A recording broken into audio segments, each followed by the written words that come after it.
नमस्कार। आप सभी को और विश्व भर में फैले भगवान बुद्ध के अनुयायियों को बुद्ध पूर्णिमा की बैसाख उत्सव की बहुत बहुत शुभकामनाएं।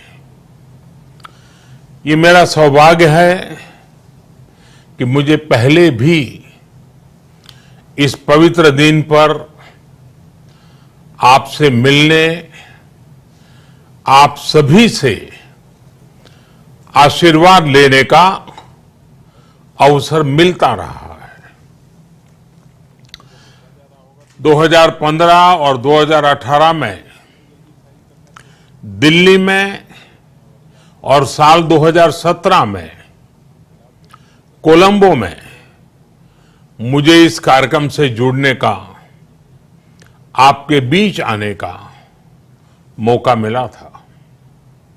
हां, इस बार परिस्थितियां ही कुछ और हैं, इसलिए आमने सामने आकर के आपसे मुलाकात नहीं हो पा रही।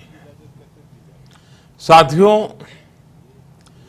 भगवान बुद्ध का वचन है, मनो पुब्बम गमा धम्मा, मनोसेट्टा मनोमया।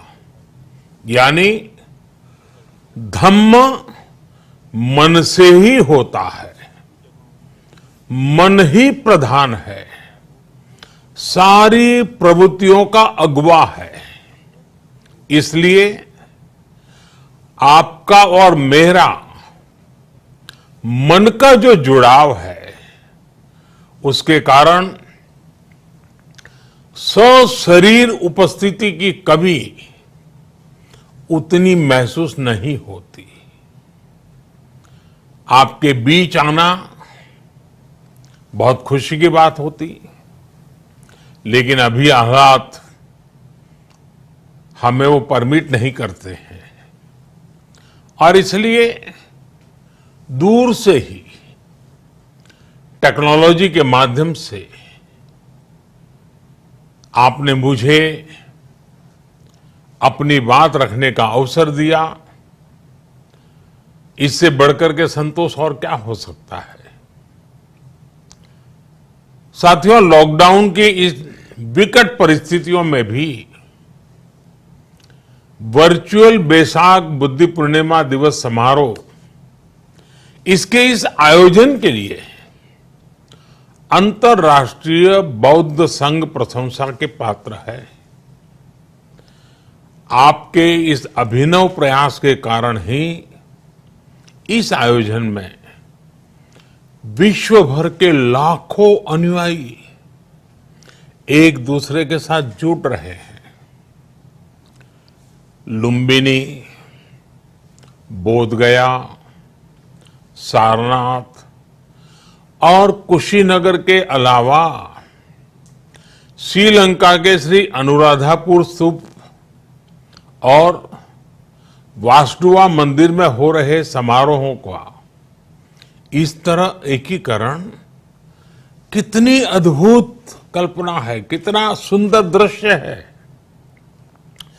हर जगह हो रहे पूजा कार्यक्रमों का ऑनलाइन प्रसारण होना अपने आप में अद्भुत अनुभव है। आपने इस समारोह को कोरोना वैश्विक महामारी से मुकाबला कर रहे पूरी दुनिया के हेल्थ वर्कर्स और दूसरे सेवा कर्मियों के लिए प्रार्थना सप्ताह के रूप में मनाने का संकल्प लिया है। करुणा से भरी आपकी इस पहल के लिए मैं आपकी सराहना करता हूं।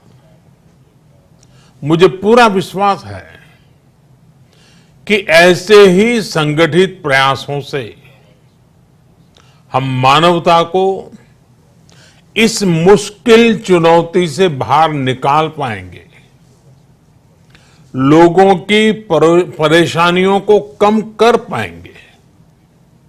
साथियों, प्रत्येक जीवन की मुश्किल को दूर करने के संदेश और संकल्प ने भारत की सभ्यता को, संस्कृति को हमेशा दिशा दिखाई है। भगवान बुद्ध ने भारत की संस्कृति और इस महान परंपरा को बहुत समृद्ध किया है। वो अपना दीपक स्वयं बने और अपनी जीवन यात्रा में दूसरों के जीवन को भी प्रकाशित करते रहे। और इसलिए बुद्ध किसी एक परिस्थिति तक सीमित नहीं है, किसी एक प्रसंग तक सीमित नहीं है। सिद्धार्थ के जन्म, सिद्धार्थ के गौतम होने से पहले और उसके बाद इतनी शताब्दियों में समय का चक्र अनेक स्थितियों, परिस्थितियों को समेटते हुए निरंतर चल रहा है। समय बदला, स्थिति बदली, समाज की व्यवस्थाएं बदली, लेकिन भगवान बुद्ध का संदेश हमारे जीवन में निरंतर प्रवाहमान रहा है। ये सिर्फ इसलिए संभव हो पाया है क्योंकि बुद्ध सिर्फ एक नाम नहीं है, बल्कि एक पवित्र विचार भी है। एक ऐसा विचार जो प्रत्येक मानव के हृदय में धड़कता है, मानवता का मार्गदर्शन करता है। बुद्ध त्याग और तपस्या की सीमा है। बुद्ध सेवा और समर्पण का पर्याय है। बुद्ध मजबूत इच्छा शक्ति से सामाजिक परिवर्तन की पराकाष्ठा है। बुद्ध वो है जो स्वयं को तपाकर, स्वयं को खपाकर, खुद को न्योछावर करके पूरी दुनिया में आनंद फैलाने के लिए समर्पित है। और हम सभी का सौभाग्य देखिए, इस समय हम अपने आसपास ऐसे अनेकों लोगों को देख रहे हैं जो दूसरों की सेवा के लिए, किसी मरीज के इलाज के लिए, किसी गरीब को भोजन कराने के लिए, किसी अस्पताल में सफाई के लिए, किसी सड़क पर कानून व्यवस्था बनाए रखने के लिए 24 घंटे काम कर रहे हैं।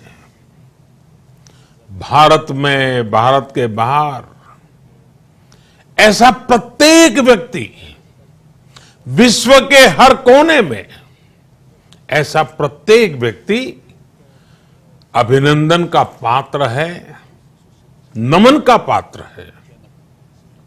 साथियों, ऐसे समय में जब दुनिया में उथल पुथल है, कई बार दुख, निराशा, हताशा का भाव बहुत ज्यादा दिखता है, तब भगवान बुद्ध की सीख और भी प्रासंगिक हो जाती है।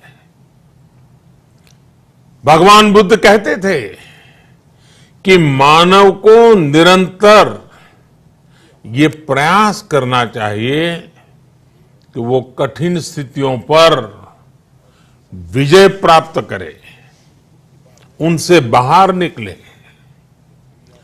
थक कर रुक जाना ये विकल्प नहीं हो सकता। आज हम सब भी एक कठिन परिस्थिति से निकलने के लिए निरंतर जुटे हुए हैं, साथ मिलकर काम कर रहे हैं। भगवान बुद्ध के बताए 4 सत्य यानी दया, करुणा, सुख दुख के प्रति समभाव और जो जैसा है उसको उसी रूप में स्वीकारना, ये सत्य निरंतर भारत भूमि की प्रेरणा बने हुए है। आज आप भी देख रहे हैं कि भारत निस्वार्थ भाव से बिना किसी भेद के अपने यहां भी और पूरे विश्व में कहीं भी संकट में घिरे व्यक्ति के साथ पूरी मजबूती से खड़ा है। लाभ हानि, समर्थ असमर्थ से अलग हमारे लिए संकट की ये घड़ी सहायता करने की है। जितना संभव हो मदद का हाथ आगे बढ़ाने की है। यही कारण है कि विश्व के अनेक देशों ने भारत को इस मुश्किल समय में याद किया और भारत ने भी हर जरूरतमंद तक पहुंचने में कोई कसर नहीं छोड़ी है। भारत आज प्रत्येक भारतवासी का जीवन बचाने के लिए हर संभव प्रयास तो कर ही रहा है, अपने वैश्विक दायित्वों का भी उतनी ही गंभीरता से पालन कर रहा है। साथियों, भगवान बुद्ध का एक एक वचन, एक एक उपदेश मानवता की सेवा में भारत की प्रतिबद्धता को मजबूत करता है। बुद्ध भारत के बोध और भारत के आत्मबोध दोनों का प्रतीक है। इसी आत्मबोध के साथ भारत निरंतर पूरी मानवता के लिए, पूरे विश्व के हित में काम कर रहा है और करता रहेगा। भारत की प्रगति हमेशा विश्व की प्रगति में सहायक होगी। साथियों, हमारी सफलता के पैमाने और लक्ष्य दोनों समय के साथ बदलते रहते हैं, लेकिन जो बात हमें हमेशा ध्यान रखनी है वो ये कि हमारा काम निरंतर सेवा भाव से ही होना चाहिए। जब दूसरे के लिए करुणा हो, संवेदना हो और सेवा का भाव हो तो ये भावनाएं हमें इतना मजबूत कर देती हैं कि बड़ी से बड़ी चुनौती से आप पार पा सकते हैं। सुप्पबुद्धम पबुज्जन्ति सदा गौतम सावका, यानी जो दिन रात हर समय मानवता की सेवा में जुटे रहते हैं वही बुद्ध के सच्चे अनुयायी हैं। यही भाव हमारे जीवन को प्रकाशमान करता रहे, गतिमान करता रहे। इसी कामना के साथ आप सभी का बहुत बहुत आभार। इस मुश्किल परिस्थिति में आप अपना, अपने परिवार का, जिस भी देश में आप हैं वहां का ध्यान रखें, अपनी रक्षा करें और यथासंभव दूसरों की भी मदद करें। सबका स्वास्थ्य उत्तम रहे, इसी मंगल कामना के साथ मैं मेरी वाणी को विराम देता हूं।